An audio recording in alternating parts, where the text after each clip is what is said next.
புலமைப்பரிசில் பரீட்சையில 2 வினாத்தாள்கள் வினாவப்படும்.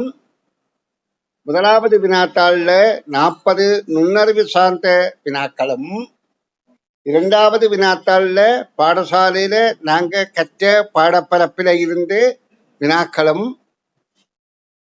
கேட்கப்படும். அப்ப முதலாவது வினாத்தாள் 40 புள்ளிகள் 100 புள்ளிகளும் 40 வினாக்களுக்கு சந்திர புள்ளி வீதம் 100 புள்ளிகளும், இரண்டாவது வினாத்தாள்ல தமிழ் பகுதிக்கு மொழிவிருத்திக்கு 30 புள்ளிகளும், கண்டத்துக்கு 30 புள்ளிகளும், சுற்றாடலுக்கு 30 புள்ளிகளும், ஆங்கில சிங்களத்துக்கு 10 புள்ளிகள் அல்லது 8 புள்ளிகளும் வழங்கப்படும். இனி சீராக சிறப்பாக ஒழுங்கா செய்திருந்தால் 2 புள்ளி மேலதிகமாக வழங்கப்படும். அப்ப வினாத்தாள் 1 100 புள்ளிகள், வினாத்தாள் 2 100 புள்ளிகள் என்கிற இடத்துல வெட்டுப்புள்ளிக்கு மேல பெறவனுமாக இருந்தால் அதிலே 2 பரீட்சைத்தாளையும் குறைந்தபட்சம் 70க்கு 70, 140 புள்ளிகளுக்கு மேல் பெற்றால் வெட்டுப்புள்ளிக்கு மேல பெற முடியும்.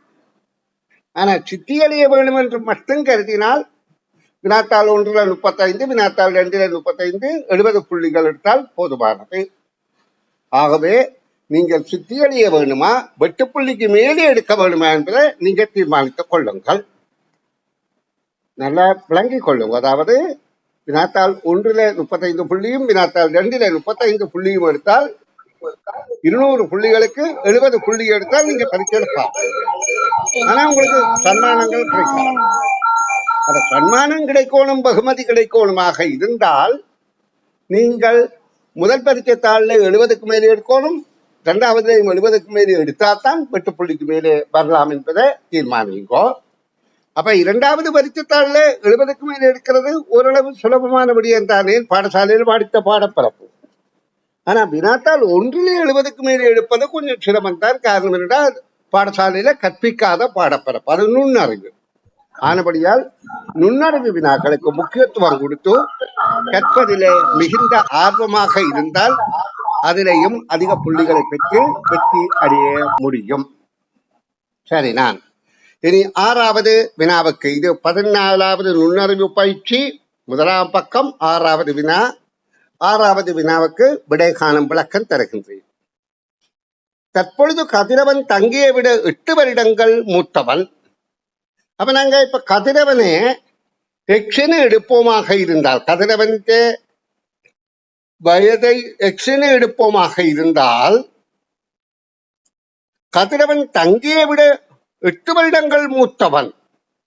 அப்ப கதிரவன் தங்கியை விட 8 வருடங்கள் மூத்தவன், கதிரவனே எக்ஸக 8 என்று எடுத்தா தான் தங்கைக்கு எக்ஸென கொடுக்கலாம். முதல்ல நாங்க கதிரவனை எக்ஸென கருதினோம். ஆனா இப்ப தங்கியை ஒப்படைக்க தங்கியை விட கதிரவன் 8 புள்ளிகள் கூட என்றபடியால் நாங்கள் கதிரவனை எக்ஸக 8 எனவும் தங்கியை எக்ஸ் எனவும் கருத வேண்டும். கதிரவன் தங்கை இருவரின் வயதுகளின் கூட்டுத்தொகை 24 வருடங்கள் என்று சொல்லப்பட்டிருக்கும். 2 பேருடைய வயதுகளின் கூட்டுத்தொகை 24. அதாவது எது 24? 2 தரம் எக்ஸ், இந்த எக்ஸும் சேர்த்தா 2 எக்ஸும் 8.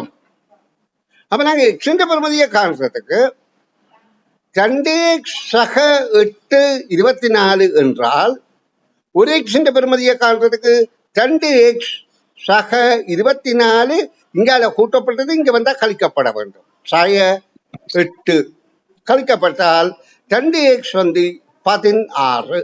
அப்போ ஒரு எக்ஸ் என்பது 16 2ஆல வகுத்தால் 8. அப்ப தங்கை 8 வயதாக இருந்தால், அதாவது தங்கை 8 வயதாக இருந்தால் கதிரவன் 16 வயதாக இருக்கும்.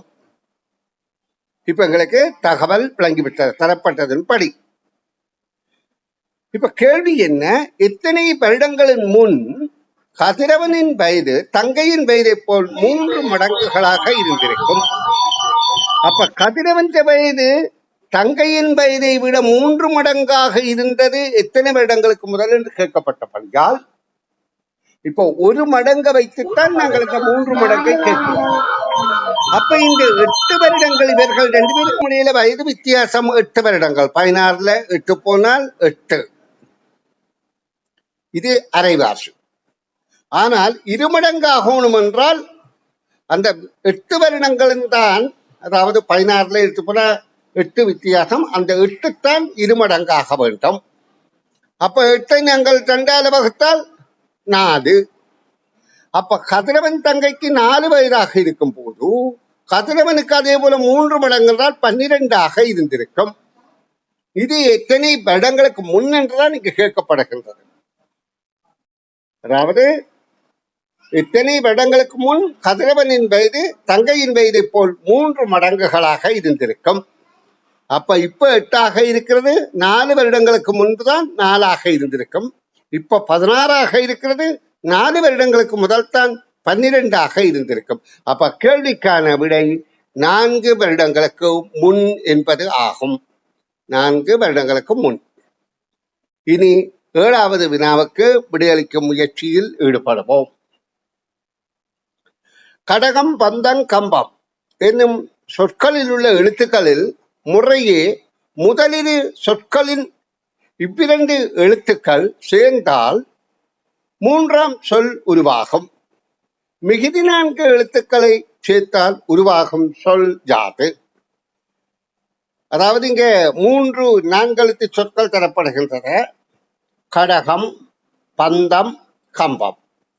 இந்த 3 சொற்களையும் உள்ள எழுத்துக்கள்ல முறையே முதலிரு சொற்களின் இவ்விரண்டு எழுத்துக்களை சேர்த்தால், முதலிரு சொற்களின் இவ்விரண்டு எழுத்துக்களை சேர்த்தால், அதாவது சேர்த்தால் 3ஆம் சொல் உருவாகும். இந்த கம்பம் உருவாகுவத இதுல உள்ள 2 எழுத்தும் இதுல உள்ள 2 எழுத்தும் சேர்ந்த பிறகு, அப்ப எங்களுக்கு இப்ப தெரிகின்றது முதல் சொல்லில கான உம்மன்னா என்பதும் 2வது சொல்லில பான உம்மன்னா என்பதும் சேர்ந்தால் கம்பம் உருவாகும்.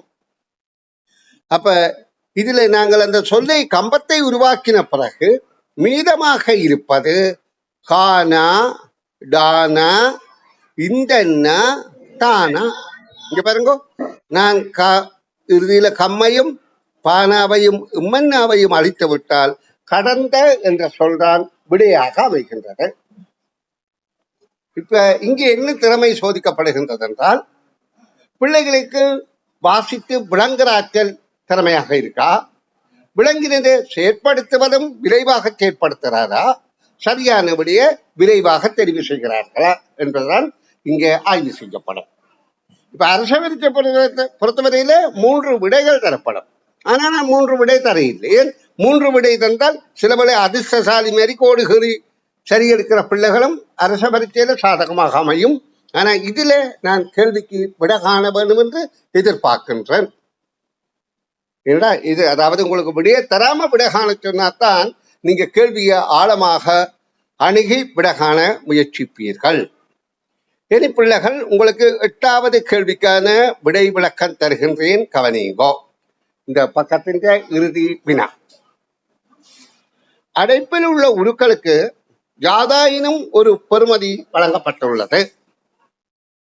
உருக்களுக்கு வழங்கப்பட்ட பெறுமதிகளுக்கு ஏற்ப உருக்களை ஏறு வரிசையில் அமைத்தால் உருவாகும் மூவிலக்க எண் யாது? கேள்வி என்னெல்லாம் புரிந்து கொள்ளுங்கோ. இங்க அடைப்புகளுக்கு கணிப்பு செயற்பாடு காட்டப்பட்டுள்ளது 3 அடைப்பில. முதல் அடைப்பில 3 ஒரே வகையான உருவுக்களும் இறுதியில வேறொரு உருவம் தந்து பெறுமதி கூட்டுத்தொகை 13 என்று சொல்லப்பட்டிருக்குது. 2வது அடைப்பில 3 ஒரே வகையான அமைப்புகளும் அதோட வேறு ஒரு குறியீடும் தந்து அதற்கு 15 தந்திருக்குது. அதே போல அடுத்ததுல 2 தரம் வட்டத்துக்கு வட்டமும் முக்கோணம் சதுரத்துக்கு வட்டமும் போட்டு 15 விடையாக தரப்பட்டிருக்கு. அப்ப இது ஒப்பிட்டு கண்டு ஏறு வரிசையில பெறுமதிக்கேற்ப நாங்கள் வடிவங்களை இடங்கண்டு வடிவங்களுக்குரிய இலக்கங்களை மூவிலக்கங்களாக கொடுக்க வேண்டும். அப்ப நாங்க முதல் வடிவங்களுக்குரிய பெறுமதியைத்தான் முதல் காணணும். பிற வடிவங்களை ஏறு வரிசையிலே அமைக்கணும். அதற்குரிய எண்களை அடுத்து விடையாக கொடுக்க வேண்டும்.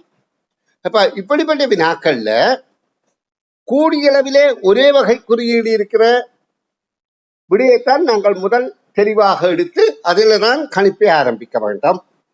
அப்ப இங்க நாங்க கூடுதலாக இருக்கிறது, இதுல 3 ஒரே வகை குறியீடு இருக்கு, இதுலயும் 3 ஒரே வகை குறியீடு இருக்கு. அப்ப இதை நாங்கள் தவிர்த்துக் கொண்டு இந்த 2ல தான் ஆரம்பிக்க வேண்டும். அதிலேயும் கூட்டுத்தொகை குறைவாக இருக்கிறதான் முதன்மையாக தெரிவு செய்யணும். அப்ப இதையும் தவிர்த்துக் கொள்ளலாம். அப்ப நாங்க முதலாவது அடைப்புக்குத்தான் முதல் பெறுமதி காண முற்படுகின்றோம். அப்ப இதுல தெரியுது 3 குறியீடுகள், அதோடு வேறு ஒரு குறியீடு கூட்டப்பட்டு 13 வருகின்றன. அப்ப இந்த அதுகளுக்கு பெறுமதி நாங்கள் ஆக குறைந்த பெறுமதி 1 1 1 என்று கொடுத்தால் 13ல 3 போனா 10 இதற்கு பெறுமதி. ஆனா இங்க 3 10 வராது. ஏன்? அங்க கூட்டுத்தொகை 15 வந்திருக்கின்றது. அப்ப இந்த கணிப்பு தவறாகும். நாங்கள் எல்லாம் அதாவது 10 வயது பிள்ளை விட காண வேண்டிய விளக்கத்தில தான் ஈடுபடுகின்றோம் ஒழிய பெரிய கணிப்புகள்ல ஈடுபடவில்லை என்பதை கருத்துல கொள்ளுங்கோ. அப்ப நாங்க இனி 2 என்ற பெருமானத்தை கொடுத்து பார்ப்போம். 2 2 2 என்றால் அதாவது 13ல 6 போனால் 7 வரும். அப்ப இதுல 7 3 21க்கு மேல 15 வராது. அப்ப அந்த கணிப்பும் பொருந்தாது. அப்ப நாங்கள் இனி அந்த 3 குறியீடுகளுக்கும் வேறு பெருமானங்களை கொடுக்கணும் என்றால் இதுக்கு 3 3 3 என்றால் 9, 13ல 9 போனால் இதற்கு 4 என்பதை கொடுத்தால் ஓரளவு பொருந்துகின்றது. இங்க பாருங்க, 4 4 4 4 3 12, 12 போனால் இதுக்கு கொடுக்கப்பட்ட பெறுமதி இங்க பொருத்தமாக இருக்கின்றது 3. அப்ப 15 வருகின்றது. இப்ப இதே செயல்முறையில் நாங்கள் அடுத்ததுக்கு போனால் வட்டத்துக்கு வட்டம் 3, அப்ப 2 தரம் இருக்கின்றது. முக்கோணத்துக்கு நாங்கள் இங்க கண்ட பெறுமதி 4. அப்ப எங்களுக்கு தெரியணும் சதுரத்துக்கு என்ன பெருமானம் காண்றதுக்கு இது 3ஐயும் கூட்டணும். 3 4 7 7 3 10. 15ல 10 போனால் இதற்குரிய பெருமானம் 5. இப்ப இங்க என்ன சொல்லப்படுகின்றது, இந்த எண்களை ஏறு வரிசையில முதல் நாங்கள் வடிவங்களை ஒழுங்கமைக்கணும். இதுல வடிவம் இங்குதான் பெறுமதி குறைந்தது. அடுத்தது இது 4க்குரிய பெறுமதி, அது 3, இது 4, இது 5. ஆனா இங்க வடிவங்களை வழியாக கேட்கவில்லை. அந்த வடிவங்களை குறிக்கிற மூவிலக்க எண்களை வழியாக தரும்படி கேட்கப்படுகின்றது. அப்ப எங்களுக்கு விளங்குகின்றது 3 4 5 என்பதுதான் கேள்விக்கான விடையாகும்.